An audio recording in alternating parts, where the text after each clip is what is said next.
Viewers, എല്ലാവർക്കും ദിജോസ് വേൾഡിന്റെ പുതിയൊരു വീഡിയോയിലേക്ക് സ്വാഗതം.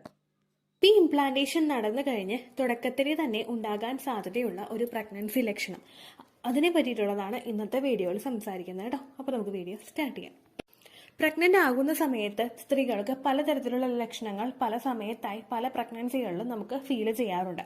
ഇവിടെ ഏർലി പ്രഗ്നൻസിയിൽ നമുക്കുണ്ടാവുന്ന ലക്ഷണം ഏറ്റവും കൂടുതൽ നമുക്കുണ്ടാവുന്നത് ഹോർമോൺ ഷിഫ്റ്റ് കൊണ്ടാണ്. ഒരുപാട് നാൾ വരെ നമ്മളുടെ ശരീരത്തിലെ ഹോർമോൺസ് എല്ലാം നോർമലായിട്ട് അങ്ങോട്ട് പോയിട്ട്, അതായത് ഈസ്ട്രോജൻ ഹോർമോണിന്റെ ഡൊമിനൻസും അതുപോലെ അതിനുശേഷം ലൂട്ടിയൽ ഫേസ് ആകുമ്പോഴേക്കും പ്രൊജസ്ട്രോൺ ഹോർമോൺ ശരീരത്തിൽ കൂടുന്നതും ദെൻ പ്രൊജസ്ട്രോൺ ഹോർമോണിന്റെ അളവ് നമ്മുടെ ശരീരത്തിൽ ഒന്ന് പീക്കിലെത്തിയിട്ട് നമുക്ക് ഇംപ്ലാന്റേഷൻ നടന്നിട്ടില്ലെങ്കിൽ അത് ഷെഡായി പോകുന്നതും ഒക്കെ നാച്ചുറലി നമ്മുടെ ശരീരത്തിൽ വർഷങ്ങളായിട്ട് നടന്നുകൊണ്ടിരിക്കുന്ന ഒരു പ്രോസസ്സാണ്.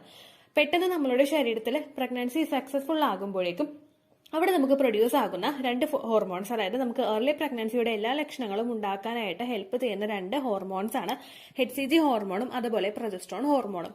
ഈ പ്രൊജസ്ട്രോൺ ഹോർമോണിന്റെ ഇൻക്രീസ് നമ്മുടെ ശരീരത്തിൽ ഉണ്ടാകുമ്പോഴേക്കും ആ ഒരു ഇൻക്രീസുമായിട്ട് നമ്മുടെ ശരീരം അഡ്ജസ്റ്റ് ചെയ്യാൻ വേണ്ടിയിട്ട് കുറച്ച് സമയമെടുക്കും. അതുപോലെ തന്നെ പ്രൊജസ്ട്രോൺ ഹോർമോണിന്റെ ഇൻക്രീസും നമുക്ക് ആദ്യത്തെ ഒരു ട്രൈമസ്റ്ററിലൊക്കെ ആ ഒരു ഹോർമോണിന്റെ ഇൻക്രീസ് എന്ന് പറയുന്നത് കുറച്ചങ്ങോട്ട് ഉണ്ടാകും. അതിന് ശേഷം അത് അങ്ങോട്ട് ഒരുപാട് ഗ്രോ ആകാതെ നോർമലായിട്ട് അങ്ങോട്ട് മെയിൻറ്റെയിൻ ചെയ്യും. അപ്പൊ ഈ ഒരു ചേഞ്ചസുമായിട്ട് നമ്മളുടെ ശരീരം ഒന്ന് അക്കോമഡേറ്റ് ആയിട്ട് വരാനായിട്ട് കുറച്ച് സമയമെടുക്കും.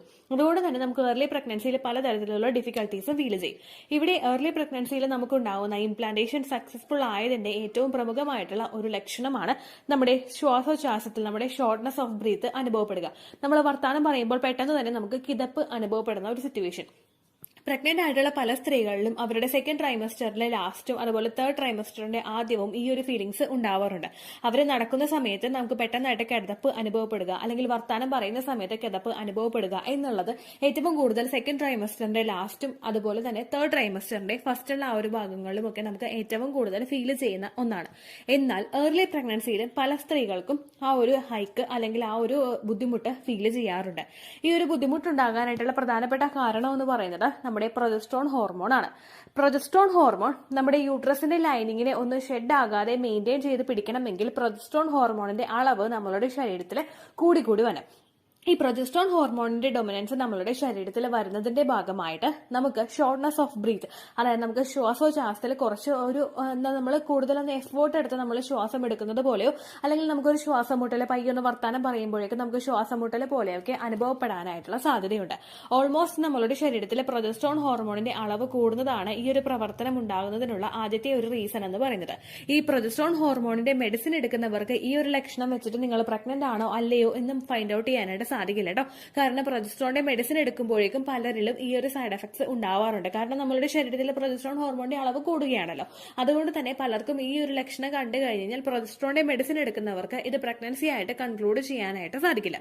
അങ്ങനെ വരുമ്പോഴേക്കും നിങ്ങൾ ചിന്തിക്കേണ്ട മറ്റൊരു കാര്യം, ഈ പ്രൊജസ്ട്രോൺ ഹോർമോണിന്റെ മെഡിസിൻ എടുത്തതിന് ശേഷവും നിങ്ങൾക്ക് ഈ ഒരു ലക്ഷണം തുടങ്ങുന്നുണ്ടോ എന്നുള്ള ഒരു കാര്യം ചിന്തിക്കുക എന്നുള്ളതിനെ പറ്റിയിട്ടാണ്. അതുപോലെ തന്നെ നമുക്ക് ബാക്കിയുള്ള പ്രഗ്നൻസിയുടെ ലക്ഷണങ്ങൾ വരുന്നുണ്ടെങ്കിലും നമുക്കിത് പ്രഗ്നൻസി ആയി എന്ന് കൺക്ലൂഡ് ചെയ്യാനായിട്ട് സാധിക്കും. രണ്ടാമത്തെ ഒരു റീസൺ എന്ന് പറയുന്നത്, നമ്മൾ ഒരു ബ്രീത്ത് എടുക്കുന്ന സമയത്ത് നമുക്ക് ഓക്സിജൻ റിച്ച് ആയിട്ടുള്ള ആ ഒരു ഓക്സിജൻ നമ്മളുടെ കൂടുതലായിട്ട് നമ്മളുടെ ശരീരത്തിലോട്ട് എത്തണം. നമ്മുടെ ബ്രീത്തിങ് നോർമലി ഉണ്ടായതിനേക്കാളും കൂടുതലായിട്ട് അവിടെ ഉണ്ടാവണം. കാരണം നമ്മുടെ ആ ഒരു കുഞ്ഞിനും ആ ഒരു ഓക്സിജന്റെ അളവ് കൃത്യമായിട്ട് വേണം. നമ്മുടെ ആ ഒരു ഓക്സിജൻ നമ്മളുടെ ശരീരത്തിലോട്ട് എത്തുന്നത് അത് രണ്ടായിട്ട് അങ്ങോട്ട് ഷെയർ ചെയ്ത് പോവുകയാണ് ചെയ്യുന്നത്. അപ്പോൾ ഒരു ഓക്സിജൻ നമ്മളുടെ ശരീരത്തിൽ ഉണ്ടാകുന്ന ഓക്സിജൻ റിക്വയർമെന്റ് നമ്മൾ പ്രഗ്നന്റ് ആവുന്നതിന് മുൻപുണ്ടായതിനെ അപേക്ഷിച്ച് കുറച്ചധികം കൂടുതലായിരിക്കും പ്രഗ്നന്റ് ആവുന്ന സമയത്ത് നമുക്കുണ്ടാകുന്ന ഓക്സിജന്റെ റിക്വയർമെന്റ്. അപ്പൊ ഈ ഓക്സിജന്റെ അളവ് നമ്മുടെ ശരീരത്തിൽ കൂടുതലായിട്ട് വേണ്ടി വരുന്ന ഒരു സമയത്ത് നമുക്ക് ആ ഒരു ബ്രീത്തിങ് കൂടുതൽ എടുക്കാനായിട്ടുള്ള ഒരു ടെൻഡൻസി നമ്മളുടെ ശരീരം തന്നെ ഉണ്ടാക്കിയെടുത്തുകൊണ്ടിരിക്കും. അതുകൊണ്ട് തന്നെ നമുക്ക് ഈ ഒരു ബുദ്ധിമുട്ട് ഫീൽ ചെയ്യാം. അതുപോലെ തന്നെ നമ്മുടെ ലങ്സും വളരെയധികം എഫക്റ്റീവ് ആയിട്ട് വർക്ക് ചെയ്യും. ലങ്സിന് ചെറിയൊരു ഗ്രോത്ത് അല്ലെങ്കിൽ ഒരു വികാസം പോലെ നമുക്ക് ഈ ഒരു സമയത്ത് ഉണ്ടാകും. അതുകൊണ്ട് നമുക്ക് ആ ഒരു സിറ്റുവേഷനുമായിട്ട് നമ്മുടെ ശരീരം പൊരുത്തപ്പെട്ട് വരുന്നതിന്റെ ഭാഗമായിട്ട് നമുക്ക് ഈ ഒരു ബുദ്ധിമുട്ട് അനുഭവപ്പെടാം. മൂന്നാമതായിട്ടുണ്ടാവുന്ന ഒരു ബുദ്ധിമുട്ട് അല്ലെങ്കിൽ മൂന്നാമതായിട്ട് ഉണ്ടാകാനായിട്ടുള്ള കാരണം എന്ന് പറയുന്നത്, അത്രയും നാൾ വരെ നമ്മളുടെ ശരീരം ആ ഒരു ഞാൻ തുടക്കത്തിലേ പറഞ്ഞതുപോലെ നോർമലായിട്ട് പോവുകയായിരുന്നു. ദെൻ പെട്ടെന്ന് ജസ്റ്റ് ഒരു പെർട്ടിക്കുലർ ആയിട്ടുള്ള ഹോർമോൺസ് നമ്മളുടെ ശരീരത്തിൽ, അതായത് പ്രഗ്നൻസി ഹോർമോൺസ് നമ്മളുടെ ശരീരത്തിൽ ഇൻക്രീസ് ആകുമ്പോഴേക്കും നമ്മളുടെ ശരീരം അതുമായിട്ട് പൊരുത്തപ്പെടാനായിട്ട് കുറച്ച് സമയമെടുക്കും. ഓൾമോസ്റ്റ് നമുക്ക് പ്രഗ്നൻസി സക്സസ്ഫുൾ ആയിട്ട് ഒരു ഒന്നാമത്തെ രണ്ടാമത്തെ മൂന്നാമത്തെ ഒക്കെ ആഴ്ച വരെ നമുക്ക് ഈ ഒരു ലക്ഷണങ്ങൾ ഉണ്ടാകും. അതിനുശേഷം ഈ ഒരു 3 ആഴ്ച അല്ലെങ്കിൽ ഒരു 4 ആഴ്ചയൊക്കെ കഴിഞ്ഞു കഴിഞ്ഞാൽ പിന്നെ ആ ഒരു ലക്ഷണമായിട്ട് നമ്മുടെ ശരീരം പൊരുത്തപ്പെടും.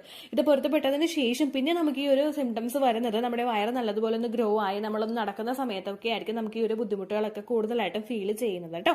അപ്പൊ ഈ ഒരു കാര്യം നിങ്ങൾ മസ്റ്റ് ആയിട്ട് ശ്രദ്ധിക്കാം. ഏകദേശം നിങ്ങൾ ഇംപ്ലാന്റേഷൻ നടന്നു കഴിഞ്ഞിട്ടുള്ള സമയത്ത് തന്നെ നിങ്ങൾക്ക് ഈ ഒരു ലക്ഷണം റെക്കഗ്നൈസ് ചെയ്യാനായിട്ട് സാധിക്കും.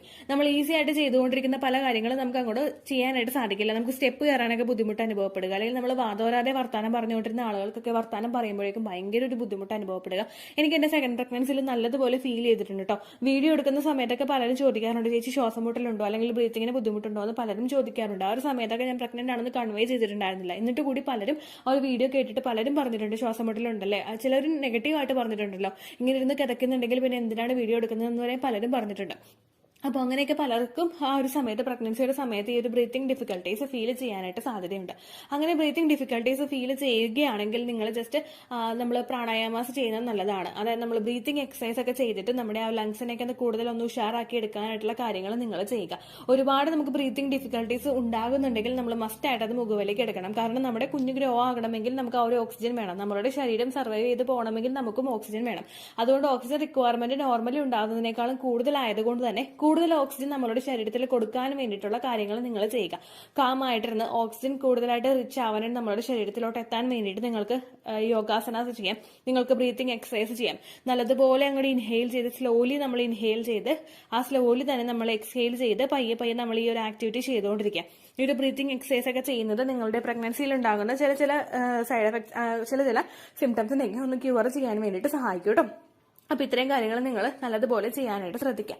ഇനി ഷോർട്ട്നെസ് ഓഫ് ബ്രീത്ത് നമുക്ക് എപ്പോൾ പ്രഗ്നൻസി സിംറ്റം ആയിട്ട് കൺക്ലൂഡ് ചെയ്യാം എന്ന് വെച്ച് കഴിഞ്ഞാൽ നിങ്ങൾ പ്രൊജസ്ട്രോണിന്റെ മെഡിസിൻ എടുക്കുന്നില്ല, അല്ലെങ്കിൽ നിങ്ങൾ ഒരുപാട് വണ്ണമുള്ളവരല്ല, അല്ലെങ്കിൽ ഒരുപാട് വയറുള്ളവരല്ല, നിങ്ങൾക്ക് ഫാറ്റ് ഒന്നും കൂടുതലായിട്ട് ഇല്ല, അവരുടെ ശരീരഭാരം ഇല്ലാത്തവർക്കൊക്കെ ഈ ഒരു ലക്ഷണം കണ്ടു കഴിഞ്ഞാൽ പെട്ടെന്നൊരു സുപ്രഭാതത്തിൽ ഈ ഒരു ലക്ഷണം നമുക്ക് വരുന്നുണ്ടെങ്കിൽ അത് ചിലപ്പോൾ നമ്മൾ പ്രഗ്നന്റ് ആകുന്നതിന്റെയും ലക്ഷണമായിരിക്കും.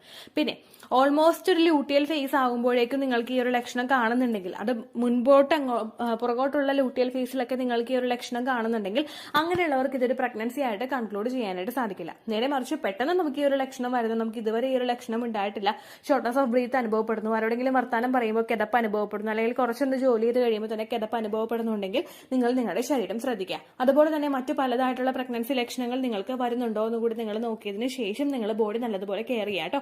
ബോഡിക്ക് റെസ്റ്റ് വേണ്ടുന്ന സമയത്ത് നിങ്ങൾ റെസ്റ്റ് കൊടുക്കുക. ഒരുപാട് നിങ്ങൾ ഡിഫിക്കൽട്ടായിട്ട് ബ്രീത്ത് ചെയ്യാനായിട്ട് ബുദ്ധിമുട്ടായിട്ടും നിങ്ങൾ കൂടുതൽ ജോലികൾ ചെയ്യാതിരിക്കുക. കുറച്ച് റെസ്റ്റ് കൊടുക്കേണ്ട സമയത്ത് ബോഡിക്ക് റെസ്റ്റ് കൊടുക്കുക. കാരണം ഒരു ഓക്സിജൻ റിച്ച് ആയിട്ടുള്ള ഒരു ബ്ലഡ് നമ്മളുടെ ശരീരത്തിലോട്ട് എത്തുന്നുണ്ടെങ്കിൽ മാത്രമേ നമ്മുടെ ഒരു ന്യൂ ബോണിന് നമ്മുടെ ഒരു എംബ്രിയോയ്ക്ക് വളരാൻ വേണ്ടിയിട്ടുള്ള ഒരു ഓക്സിജനും അതുപോലെ ഒരു സപ്പോർട്ടിംഗ് ആയിട്ടുള്ള ഒരു എൻവയോൺമെന്റ് ആ എംബ്രിയോയ്ക്ക് കിട്ടുകയുള്ളൂ. അവിടെ ഓക്സിജന്റെ സപ്ലൈ കംപ്ലീറ്റ് ആയിട്ട് കുറഞ്ഞു കഴിഞ്ഞാൽ അത് ഒരുപാട് ഡിഫിക്കൽട്ടീസ് കുഞ്ഞിന്റെ ഗ്രോത്തിനും ഡെവലപ്മെന്റിനും ഒക്കെ ഉണ്ടാകും. ഏർലി സ്റ്റേജിൽ മിസ്കാരേജ് ഉണ്ടാവാനായിട്ടും അത് കാരണമാവട്ടോ.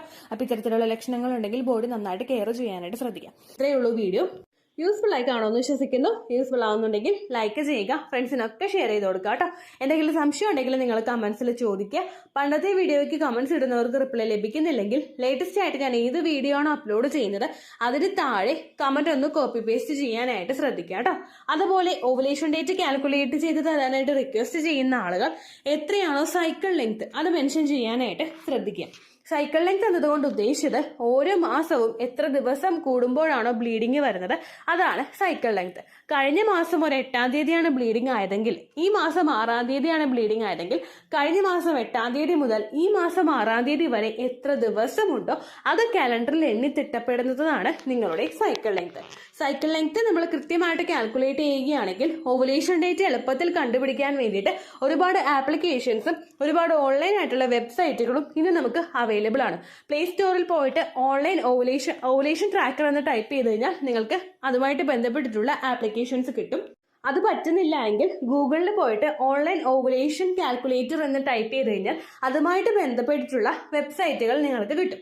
അതിൽ നിങ്ങളുടെ ലാസ്റ്റ് മന്തിലെ മെൻസ്ട്രേഷന്റെ ഡേറ്റും ഒപ്പം ഞാൻ ഈ പറഞ്ഞ രീതിക്ക് നിങ്ങൾ കാൽക്കുലേറ്റ് ചെയ്യുന്ന സൈക്കിൾ ലെങ്ത്തും എൻ്റർ ചെയ്ത് കൊടുക്കുകയാണെങ്കിൽ നിങ്ങൾക്ക് കൃത്യമായിട്ട് ഓവുലേഷൻ ഡേറ്റ് കണ്ടുപിടിക്കാനായിട്ട് സാധിക്കും.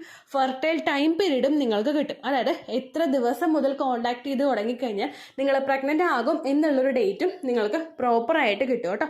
ഇത് കാൽക്കുലേറ്റ് കാൽക്കുലേറ്റ് ചെയ്യുന്ന സമയത്ത്, സൈക്കിൾ ലെങ്ത് കാൽക്കുലേറ്റ് ചെയ്യുന്ന സമയത്ത് നിങ്ങളുടെ ആ ഒരു കലണ്ടറിൽ നോക്കി തന്നെ നിങ്ങൾ കാൽക്കുലേറ്റ് ചെയ്യുക. പല മാസങ്ങളിലും 30-31 ദിവസമുണ്ട്, അതുകൊണ്ടാണ് അങ്ങനെ പറഞ്ഞത്. ഒപ്പം നിങ്ങൾക്ക് ബ്ലീഡിങ് തുടങ്ങിയ ദിവസത്തിന് വേണം നിങ്ങൾ Day 1 ആയിട്ട് എടുക്കാൻ വേണ്ടിയിട്ട്. സ്പോട്ടിങ് തുടങ്ങിയ ദിവസത്തിനെ, അതായത് ചെറുതായിട്ട് ഡിസ്ചാർജ് പോയി തുടങ്ങിയ ദിവസത്തിനെ നിങ്ങൾ കൺസിഡർ ചെയ്യേണ്ട ആവശ്യം ഇല്ല കേട്ടോ. അപ്പോൾ ഇത്രയേ ഉള്ളൂ വീഡിയോ. അടുത്തൊരു വീഡിയോ ആയിട്ട് നമുക്ക് വീണ്ടും കാണാം. ബൈ.